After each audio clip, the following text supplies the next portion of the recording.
Last year in July, Israel saw large-scale protests over a leaked video that appeared to show Israeli soldiers sexually assaulting a Palestinian prisoner in State Haman prison.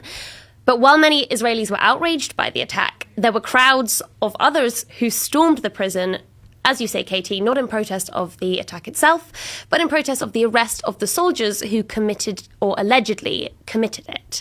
Is there anything that you can tell us about how Israel has reported on these testimonies of sexual violence by officials, by their military, that can help us to understand this kind of public reaction?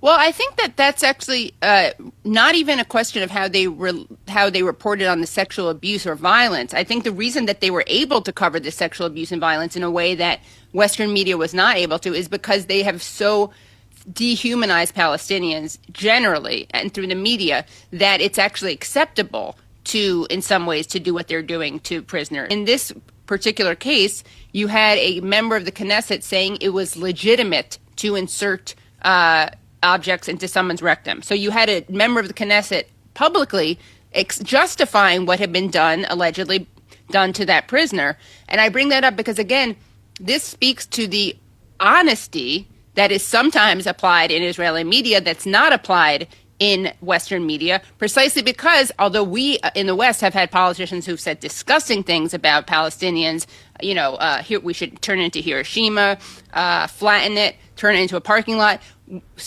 We're not at the level here where we have politicians overtly justifying sexual violence of Palestinians. Not yet, at least. But I bring that up because that is the kind of ecosystem in which Israeli media functions, whereas Western media is not at that stage because they are complicit, but they're